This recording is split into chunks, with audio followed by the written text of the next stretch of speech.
할렐루야. 주님의 이름으로 사랑하고 축복합니다. 새해를 맞이하면서 오늘 우리 여러분의 삶의 자리에 또 가정에 또 주님이 주시는 은혜가 평강이 넘치기를 주님의 이름으로 소망해 봅니다. 2025년을 시작하면서 오직 하나님의 영광을 위하여 다시 서다 주님의 사명으로 라고 하는 주제를 가지고 저희들이 이제 한 해를 우리 말씀하셔서 살아내길 원합니다. 근데 이 문구가 단지 오늘 우리에게 그냥 구호가 되어지지 않았으면 좋겠는 거예요. 우리 각자가 믿음의 용사로서 주님의 사명을 다시 회복하고 감당하라고 하는 그 부르심으로 오늘 우리가 받아낼 수 있기를 원합니다. 그래서 우리 옆에 있는 분들에게 함께 인사할 때 이렇게 인사하겠습니다. 주님의 사명으로 다시 섭시다 라고 하는 인사하겠습니다. 주님의 사명으로 다시 서시길 바랍니다. 눈이 참 많이 와요. 아침에 제가 보니까 6시 조금 넘어서부터 시작되어진 눈이 그치지 않고 와서 또 이렇게 낙상의 위험들이 있습니다. 여러분들 조심하시고 하셔야 되는데요. 제가 전에 한번 드렸던 예화입니다. 전 세계적으로 유명한 산악인입니다. 그 에드먼드 힐러리라고 하는 분과 셰르파 텐징 노르가이에 대한 이야기 옛날에 한번 드린 적이 있어요. 1953년 세계 최초로 에베레스트 산에 이 정상에 오른 분이 바로 에드먼드 힐러리라고 하는 분입니다. 근데 이분이 혼자 오른 게 아니라 이 셰르파가 옆에서 도와줬어요. 바로 텐징 노르가이가 옆에서 협력하고 도와서 그가 이 힐러리가 정상에 오를 수 있도록 돕습니다. 그래서 이 두 사람의 그 협력 관계 그리고 또 헌신했던 그 모습이 이 산악인들 사이에선 전설로 남아있다고 얘기합니다. 그들의 여정은 단순한 성취를 넘어서 서로의 헌신과 또 격려가 얼마나 중요한가라고 하는 것을 오늘 우리에게 알게 해줍니다. 여러분, 오늘 우리가 주님 앞에 다시 서야 하는 이유도 바로 이와 같습니다. 혼자라면 어떨까요? 넘어질 수밖에 없겠지요. 우리 삶의 여정에 하나님께서 동행하시고 때로는 우리 곁에 믿음의 동역자를 보내주셔서 함께 사명의 길을 가게 하신다는 겁니다. 여러분, 이 모든 과정을 우리가 삶의 자리에서 느끼고 깨닫는 은혜 있길 원합니다. 여러분, 다윗도 그랬어요. 우리 지난주 본문을 통해서 봤지만 다윗이 신실함으로 어떻게 해요? 약속을 잘 지켜나가잖아요. 이 과정을 통해서 그가 하나님의 약속을 끝까지 철저히 지킨 그 모든 과정에 때로는 고난이 찾아오긴 했지만 하나님의 은혜로 이 공동체가 회복되어져 나가는 모습을 오늘 우리에게 보여줬습니다. 이처럼 다윗은 하나님께서 맡기신 사명의 길을 신실하게 걸었고 그 결과 오늘 본문에 또 다른 위기 속에서도 하나님의 도우심으로 또 동역자들의 헌신을 통해서 하나님의 은혜를 경험하게 되어지는 것을 보게 되어집니다. 오늘 우리는 이 본문의 말씀을 통해 믿음의 용사로서 다시 설 수 있는 이유를 살펴보길 원해요. 또 이 말씀을 통해서 주님이 주시는 은혜와 이 도우심을 새롭게 발견해서 그 믿음의 용사로서 사명의 길에 다시 설 때에 어떤 부분들이 오늘 우리에게 부족했고 또 하나님께서 그것을 어떻게 채워주셨는가를 오늘 말씀을 통해서 헤아려보길 원합니다. 다윗이 믿음의 용사로 다시 설 수 있었던 이유, 그 첫 번째가 이겁니다. 다윗의 사명을 함께 감당했던 이 든든한 동역자들이 있었다는 거예요. 여러분, 다윗의 삶을 돌아보면 그는 늘 전쟁터 한가운데 서 있었습니다.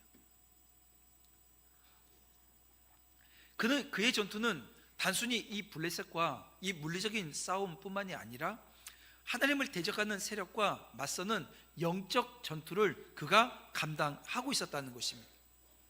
여러분, 다윗이 이 골리앗과 싸우던 그날을 다시 한번 우리가 꺼내 생각해 봤으면 좋겠어요. 사무엘상 17장 45절 말씀을 보면 이런 말씀이 있습니다. 다 같이 한번 읽어볼까요? 다윗이 블레셋 사람에게 이르되 너는 칼과 창과 단창으로 내게 나아오거니와 나는 만군의 여호와의 이름 곧 내가 모욕하는 이스라엘 군대의 하나님의 이름으로 내게 나아가니라 가노라 라고 하는 이 말씀입니다. 지금 뭐예요? 이 골리앗과 블레셋은 칼, 창, 단창, 방패 이런 거 들고 지금 오는데 다윗은 그게 아무것도 없어요.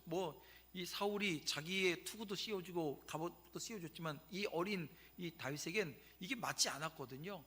그래서 그는 다 벗어던지고 지금 오늘 이 말씀처럼 뭐 붙들고 가요? 만군의 여호와의 이름, 하나님의 이름을 붙들고 나아간다. 지금 이 고백을 합니다. 근데 이렇게 놀라운 믿음의 용사, 이 믿음의 고백 가운데 전장에 서 있었던 이 다윗이 오늘 본문에 보니까요, 뭐래요? 지쳤대요. 지쳤다고 지금 성경은 기록하고 있습니다. 충격적인 일이 아닐 수 없습니다. 여러분 보세요. 다윗은 왕으로서 군사 지도자로서 어떻게 보면 끊임없이 이어지는 전장의 전쟁터에 서 있었습니다. 여러분 왜 전쟁터에 서 있었나요? 사명이었거든요. 여러분 우리가 다 기억하는 대로 이 창세기 12장에 보면 하나님께서 아브라함을 부르시면서 약속을 몇 가지 해주셨어요. 이 언약이 신실한 하나님 그 역사 가운데 이루어져 나가는 것을 보게 되어집니다. 여러분 우리가 기억하는 대로 여호수아가 이 가나안 땅에 이제 들어가면서 정복 전쟁을 해요. 이 정복 전쟁을 통해서 가나안을 가지려는 거예요. 하나님이 주신 약속의 땅인데 그냥 얻어지는 것이 아니라 전쟁을 통해서, 싸움을 통해서 얻으라는 겁니다. 근데 어떻게 됐나요? 이게요, 속에서 오니까 우리 지난주에 봤던 기브온 족속, 그 속에서 온 거 어떻게 감당 못해서 살려뒀어요. 다 멸하라 그랬는데 그러지 못하고 전쟁도요 다 마무리를 못했습니다. 결국 엄청난 시간이 흘러서 다윗의 때에 하나님이 주신 그 약속의 땅을 온전히 수복하게 되어집니다. 근데 이 또한 그냥 주어지는 것이 아니고요, 전쟁 중에 전쟁을 통해서 확보되어져야 되는 이 과제가 주어져 있었던 것입니다. 여러분 보세요. 이 하나님 주신 사명을 감당하면서 이 블레셋과의 전쟁터에 있었는데요, 이 블레셋 거인족 아스비 분업이라고 하는 이 자와 맞섰던 다윗이 극도의 피로 속에서 위기를 맞이합니다.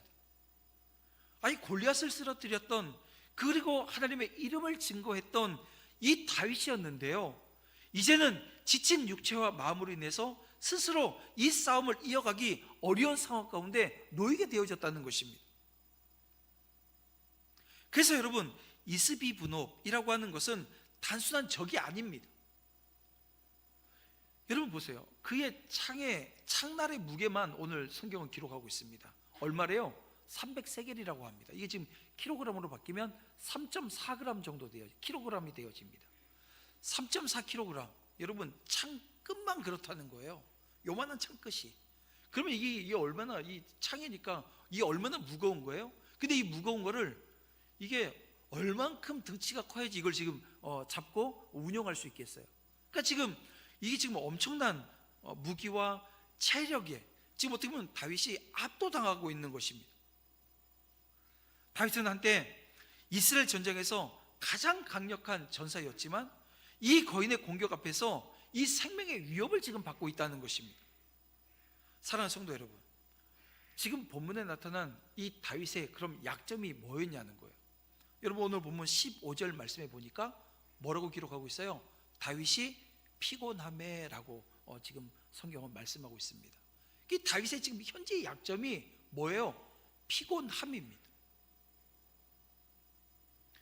육체의 피곤함은 다윗에게 치명적인 약점이 되었고, 그 틈을 타서 사탄은 이 거인족 아스비 브봇을 보내서 이 다윗의 생명을 위협했던 것입니다. 다윗이 여러분 강하고 담대한 믿음의 사람 아니었습니까? 그런데 그 약점을 노리는 적 앞에 위기에 처한 그 이 장면을 통해서 오늘 우리가 뭘 생각해 볼 수 있어요? 오늘 우리가 신앙생활을 하는데 저와 여러분들도 하나님께서 부르셨고 나를 쓰시는 나와 함께 하시는 하나님의 그 능력 아래, 그 은혜 아래 서 있음에도 불구하고 오늘 우리에게도 약점이라고 하는 게 있을 수 있다는 것입니다. 그리고 이 약점은 이 다윗처럼 오늘 우리가 사단의 공격 목표가 되어줄 수 있는 겁니다. 그래요, 사단은 오늘 우리의 피곤함, 두려움, 외로움, 그리고 이 욕심이라고 하는 그 약점을 정확히 알고 있다는 것입니다.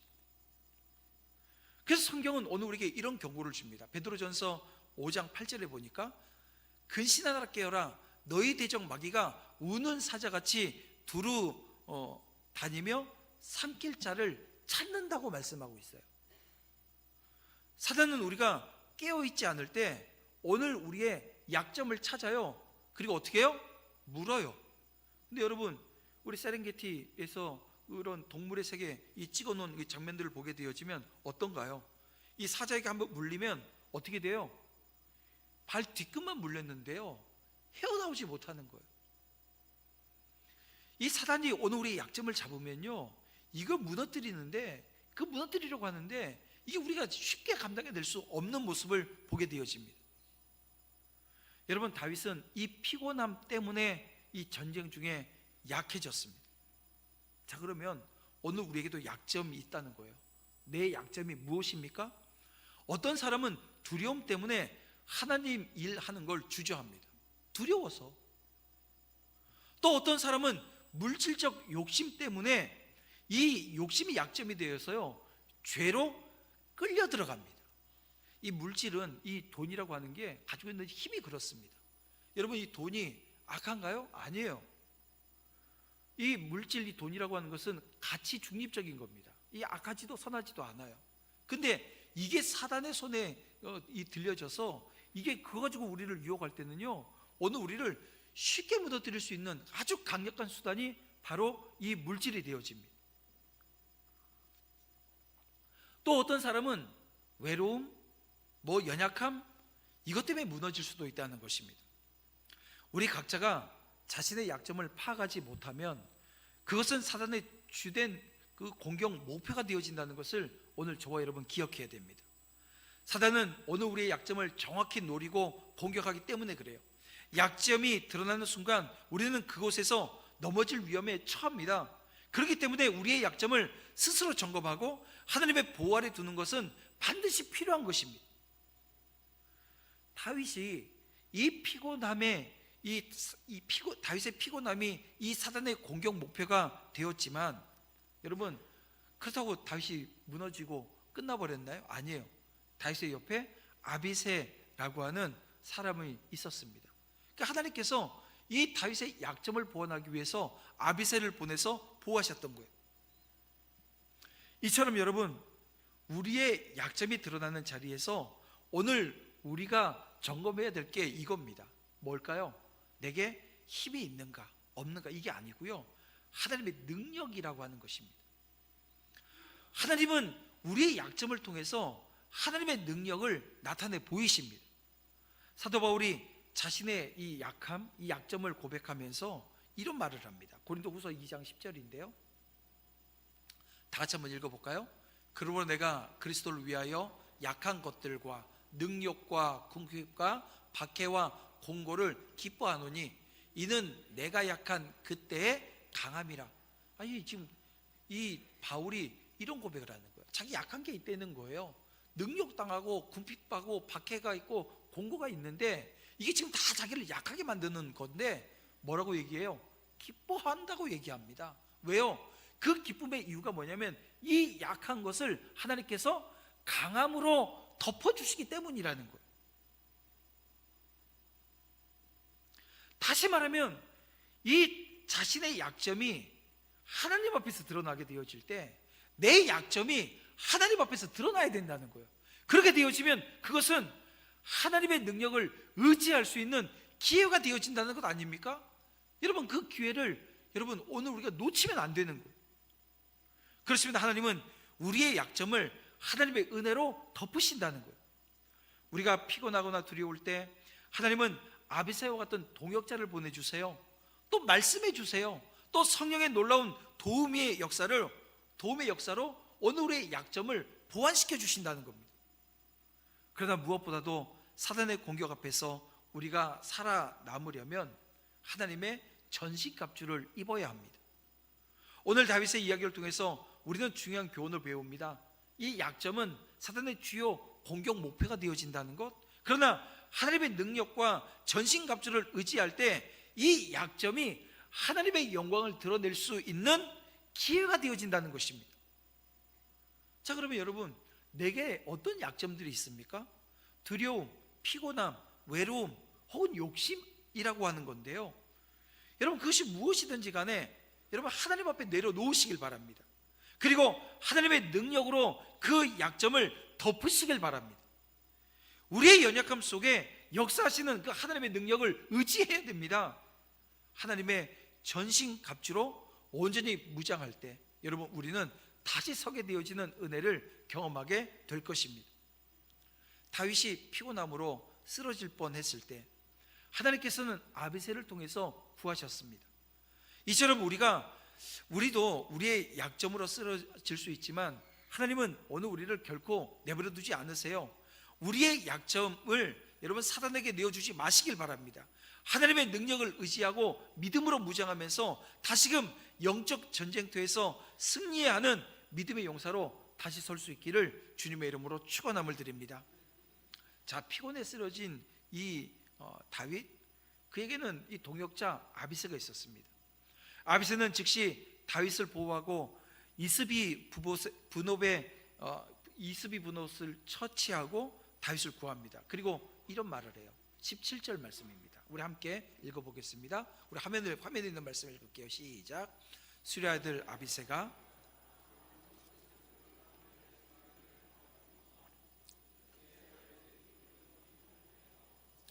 아멘. 네. 무슨 말입니까? 다윗 왕은 이스라엘의 등불입니다. 왕께서 꺼지면 안 됩니다.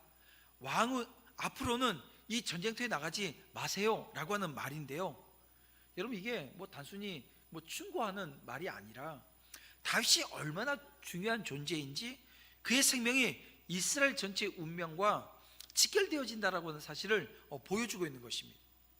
그렇습니다. 오늘 우리 신앙생활은 끝없는 영적 전쟁입니다. 다윗처럼 하나님을 의지하며 전쟁에 나가도 우리가 때때로 지칠 수 있다는 거예요. 육체적인 피로와 이 마음의 부담은 이 믿음이 좋은 사람조차도 무너뜨릴 수 있습니다. 다윗이 지쳤는데 여러분, 오늘 우리는 안 지칠까요?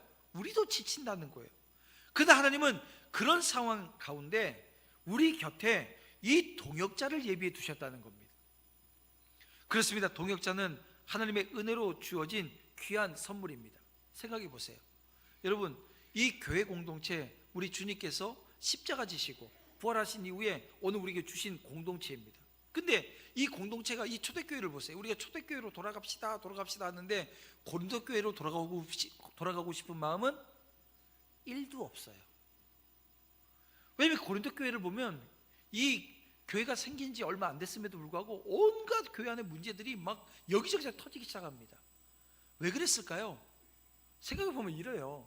뭐냐면 오늘 우리는 부패했어요. 어떻게 부패했어요? 완전히 부패했어요. 그러니까 우리는 죄인인 겁니다. 그러니까 예수 그리스도의 의로 우리를 덮어주셨어요. 뭘요? 우리의 허물을, 우리의 죄를. 그런데 이 덮어져 있는 그 의를 자꾸 벗겨요. 거기를 자꾸 나오는 거예요. 그 안에서 이 여러 가지 문제들이 발생을 합니다. 그런데 그렇게 문제 많은 공동체임에도 불구하고 바울이 고린도 교회에다가 편지를 쓰면서 어떤 이야기를 하냐면 감사하대요.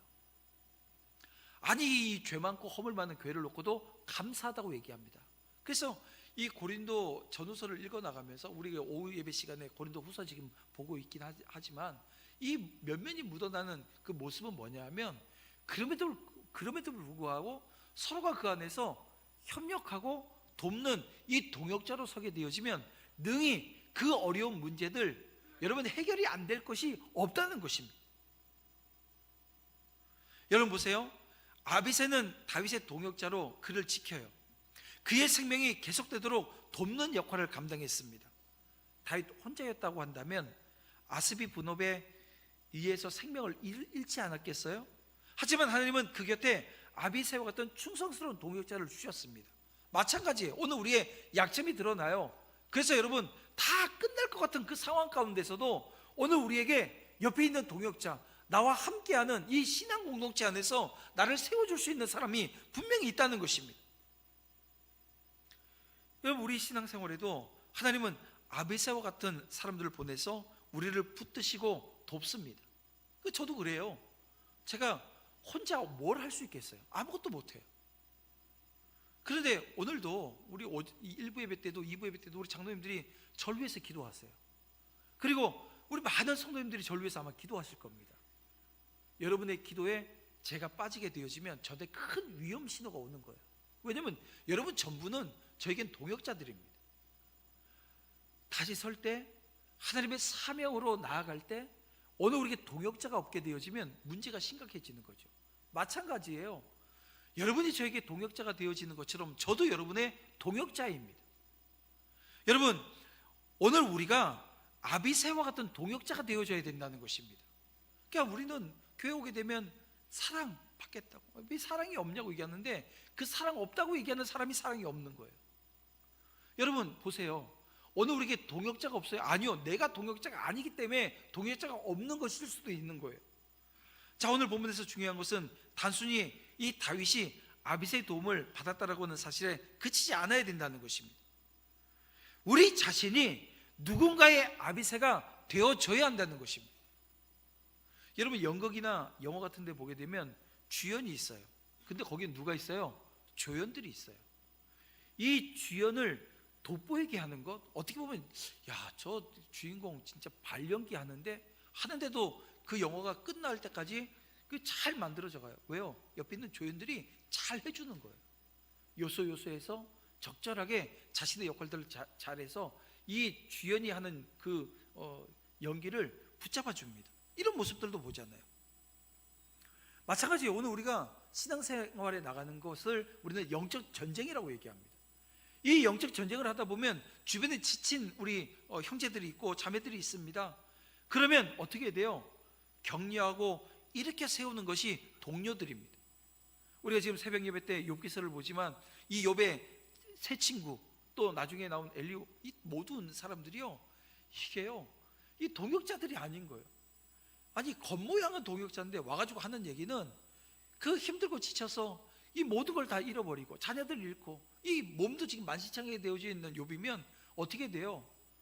옆에서 격려하고 옆에서 위로하고 세워줘야 되는데 너 죄 때문에 그래, 네 죄가 문제야, 했던 말 또 하고 했던 말 또 하고. 제가 욥기서 읽어나가면서 그냥 몇 포인트만 딱 읽고 이 사람들 얘기 끝나면 좋겠다, 딱 이런 생각이 드는 거예요. 계속해서 똑같은 얘기, 인과응보, 이 죄로 말미암아 지금 이 사달이 이루어졌다, 너 회개해, 이 얘기만 계속하고 있는 거예요. 여러분, 그 모습 속에서 오늘 우리는 아무런 답을 낼 수 없는 것을 발견하게 되어집니다. 그럼 어떻게 될까요? 오늘 우리가 격려하고 일으키는 이 세우는 동역자가 되어야 되는데 어떤 말로요? 지금 이 아비새가, 그리고 이 이스라엘 백성들이 이 지금 다윗에게 했던 말, 그 말을 우리가 하면 되는 거예요. 이런 말입니다. 당신은 오늘 우리 교회의 등불입니다. 하나님께서 당신과 함께 일할 겁니다. 당신이 꺼지면 다 꺼지는 겁니다. 이 얘기를 하면 되는 거예요. 이런 말로 서로를 붙들어주는 공동체가 필요하다는 것입니다. 사랑하는 성도 여러분, 혹여 지금 신앙의 전장에 지쳐 있지는 않으신지요?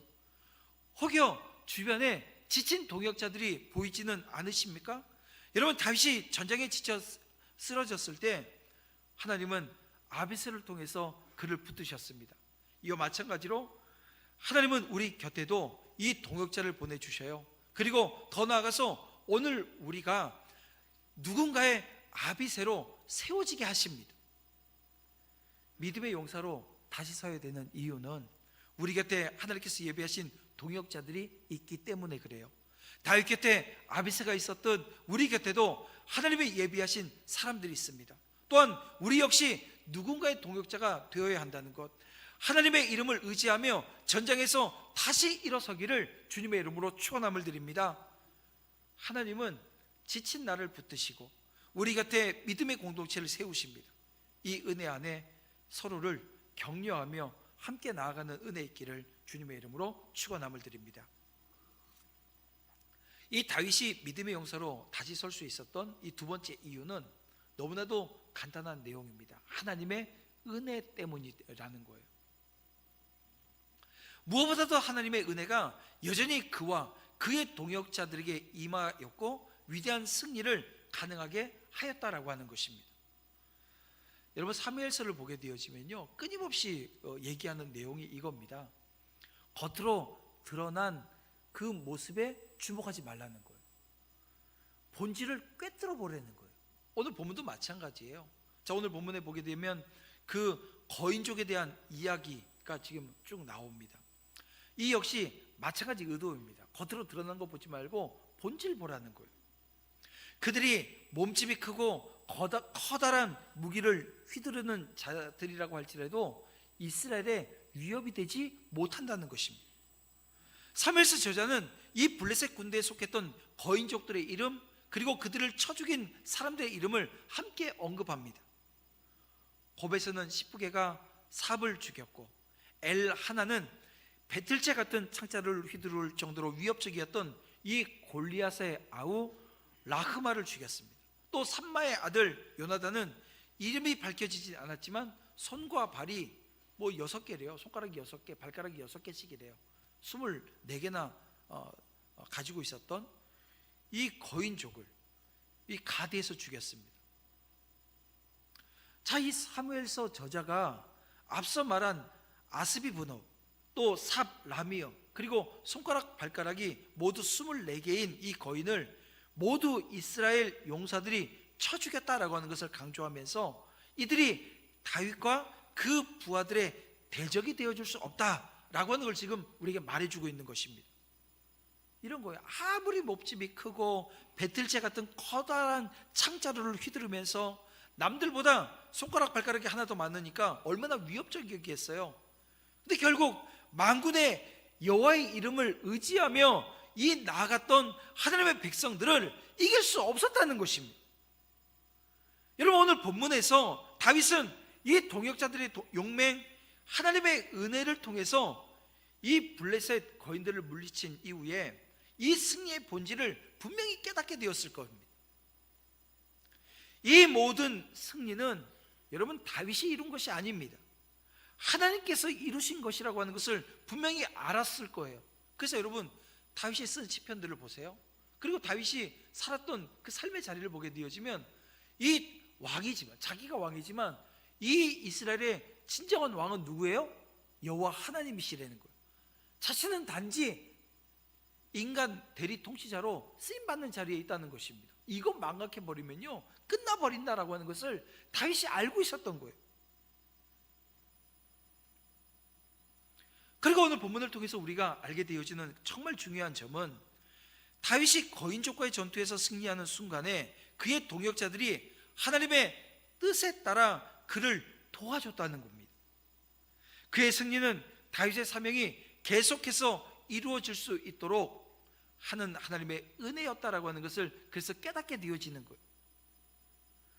그래서 이 다윗이 승리했던 이 전쟁의 승리는 단순한 승리를 넘어서 하나님의 사명과 뜻이 이루어지는 전투였다라고 하는 것을 오늘 우리에게 알게 합니다. 여러분, 오늘 우리가 해야 할 일도 마찬가지라는 생각을 해보게 되어집니다.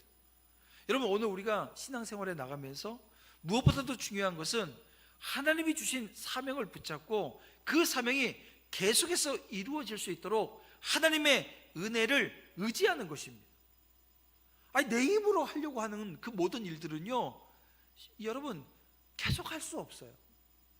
내 힘으로 했던 그 일들은요 또 이런 겁니다. 내가 직분 받아서 했던 모든 일들이요 여러분 그것은요 직분 끝나면 다 끝나버리는 것처럼 그냥 다 내려놓고 말아버립니다. 그러나 여러분 하나님의 은혜로 했던 일들, 내 힘이 아니라, 내 자격이 아니라, 내 힘도 내 자격도 사실은 다 끝나버릴 날이 오거든요. 근데 하나님의 은혜로 시작되어졌던 이 일들은 내가 하고 있는 일이 바뀌는 거예요. 이 방향이 바뀌는 것이지 여러분 그 일을 해나가는 그 모습은 여전하다는 것입니다. 하나님은 우리의 연약함 속에서 우리의 동역자들을 통해서 사명을 이루게 하십니다. 그 은혜를 의지하며 주님의 사명을 다시 붙잡고 우리에게 맡겨진 일들을 계속해 나가야 한다는 것입니다. 그래서 이때 필요한 게 기도라는 거예요. 여러분, 기도는 바로 이 은혜의 자리를 찾게 만들어 놓습니다. 주님의 사명을 되새기게 해요. 다윗이 전쟁터에서 승리했지만 그 승리의 본질을 깨달아요. 그 하나님께 감사와 찬양을 올려드립니다. 여러분, 우리의 기도의 자리도 마찬가지라는 거예요. 우리가 기도할 때 단지 우리의 필요를 채우는 것만이 아니라 하나님이 주신 사명을 확신하고 그 사명을 이루기 위해서 새 힘을 얻는 자리가 되어야 한다는 것입니다. 그래서 저는 이번 2025년 이제 내일부터 시작되어질 이 신년 특별 새벽 기도회를 통해서 오늘 우리가 무엇을 회복해야 될까, 이 생각을 한번 해보는 거예요. 아마 내일부터 말씀을 통해서 우리가 회복해야 될 것 하나하나를 나누게 되어질 것인데요, 오늘 본문을 통해서, 오늘 말씀을 통해서 세 가지를 여러분들과 함께 나누었으면 좋겠는 거예요. 그 첫 번째가 이겁니다. 하나님의 은혜를 다시 바라보는 눈이에요. 이게 우리 가운데 회복되어져야 됩니다. 우리가 기도를 통해서 하나님의 은혜를 다시 바라보는 눈이 우리에게 필요한 겁니다. 우리는 하나님이 우리의 연약함 속에서 일하시는 은혜를 다시 바라봐야 합니다. 그래서 기도는요, 오늘 우리의 연약함을 인정하는 자리가 되어져야 합니다. 내 연약함을 인정하는 자리, 그 안에서 하나님의 능력을 경험하는 시간이 되어져야 된다는 것. 두 번째는 주님의 사명을 다시 붙잡는 마음이 회복되어져야 됩니다. 우리는 기도를 통해서 하나님의 사명을 다시 되새기고 그 사명을 이루기 위해서 힘을 얻어야 합니다. 여러분, 다윗이 이 전쟁터에서 승리할 수 있었던 이유는 여러분 바로 하나님의 사명이 그를 움직였기 때문이에요. 다윗이 전쟁을 좋아하는, 막 전쟁 안 하면 막 이게 열불이 나는, 막 속에서 일어나는 그 모든 것들이 막 전쟁 때 다 막 칼싸움하고 사람 죽이면서, 이게 그래야지 회복되어졌을까요? 아니라는 거예요. 사명입니다. 하나님이 주신 사명, 그것이 그를 움직였어요. 그래서 사명을 다시 붙잡는 마음이 오늘 우리 가운데 있어야 돼요. 이게 신앙생활에서도 마찬가지여야 한다는 것입니다. 마지막으로 이 동역자와 함께하는 이 공동체의 회복입니다. 기도는 또한 우리가 하나님께서 주신 동역자들과 함께 하나님의 사명을 이루어 가도록 하는 은혜의 시간이 되어집니다. 기도가 그런 거예요. 올해는 제가 중보 기도팀을 두 팀으로 구성하려고 합니다. 한 팀은 여전히 오늘 우리가 하고 있는 1시간 60분 기도팀, 그리고 30분 기도팀에서 다른 기도팀을 하나 만들어요. 왜냐하면 기도가 우리에게 주는 힘은요, 능력은요, 작지 않습니다. 여러분, 함께 기도하고 함께 은혜 자리에 서야 됩니다. 여러분, 우리는 홀로 싸우는 것이 아니라 함께 싸우는 거예요. 아까도 말씀드렸지만 이 공동체에 여러 문제들이 있어요. 그런데 여러분, 여러 문제가 있음에도 불구하고 하나님께서 오늘 우리에게 이 예배 공동체, 말씀 공동체, 기도 공동체, 사명 공동체 허락하신 이유가 무엇입니까? 함께 할 때만이 오늘 우리가 넘어지지 않는 거예요. 여러분, 우리가 살고 있는 이 시대에 가난한 성도라고 얘기하죠. 안 나가, 교회 안 나간대. 왜 안 나갔냐면 가장 큰 이유가 목사 때문입니다. 그렇게 얘기들 하니까요. 교회 안에 다툼의 모습을 보고, 이 불합리하고 불안전한 모습을 보고 이 교회 공동체 안에서 신앙생활을 안 하겠다고 결단한 사람들이 너무 많은 거예요. 여러분, 코로나를 지나면서 그런 사람들은 더 많아져 버렸습니다. 여러분, 그 문제 없는 게 아니에요. 문제 많습니다. 그럼에도 불구하고 왜 교회 공동체를 허락하셨는지를 우리는 이해하고 그 안에서 건강한 교회를 만들기 위해서 노력해야 되는 겁니다. 여러분, 건강하지 않다고 뛰쳐나가면 건강해질까요? 그렇지 않아요. 다윗과 그 용사들이 여러분 위협적인 대적을 만나도 모두 이 승리할 수 있었던 것은 여러분 그들이 강했기 때문이 아닙니다. 문제가 없었기 때문이 아니라는 거예요. 그들과 함께 하셨던 하나님이 강하시기 때문에 그래요. 우리 눈앞에 아무리 위협적인 상황이 닥친다고 해도, 세상은 크고 강하지만 나는 작고 초라해 보인다 할지라도, 여러분 그 누구보다도 강하신 주님이 우리와 함께 하심을 믿고 여러분 담대할 수 있기를 주님의 이름으로 축원함을 드립니다. 우리의 신앙생활은 영적인 전쟁입니다. 제가 이 말씀을 계속 반복하는 이유가 무엇인지 여러분 기억했으면 좋겠어요. 다윗처럼 우리가 지치고 연약할 때 하나님은 우리가 다시 일어설 수 있도록 동역자를 주십니다. 그들을 통해, 그 동역자를 통해서 우리에게 주시는 것은요, 은혜입니다. 오늘 우리는 본문을 통해서 하나님의 은혜가 어떻게 역사하는지, 그리고 그 은혜를 통해서 주님의 사명을 다시 붙잡고 기도의 자리에서 무엇을 회복해야 될지에 대한 그 모습들을 여러분 우리는 배워야 합니다. 사랑하는 성도 여러분, 하나님의 은혜로 다시 서시길 바랍니다. 주님의 사명을 의지하며 기도의 자리에서 그 은혜를 강구하시길 바랍니다. 그때 하나님의 사명이 여러분을 통해, 이 공동체를 통해서 여러분 이루어질 거예요. 여러분, 선교는, 전도는 혼자 하는 게 아니고요, 연합해서 하는 겁니다. 함께 하는 겁니다. 여러분, 이 공동체를 주신 이유가 여기 있는 거예요. 바울이 혼자 전도여행 가지 않아요. 늘 동행하는 동역자들이 있었고, 또 그를 위해서 기도하는 기도의 동역자들이 있었던 것을 보게 되어집니다. 그 가운데 하나님의 은혜가 있었던 거예요. 여러분, 그 놀라운 일들이 오늘 우리 도남제일교회라고 하는 이 작은 공동체 안에도 넘치는 은혜로 함께 하기를, 오늘 2025년 시작하면서 함께 기도하면서 그 은혜를 누려낼 수 있기를 주님의 이름으로 축원합니다.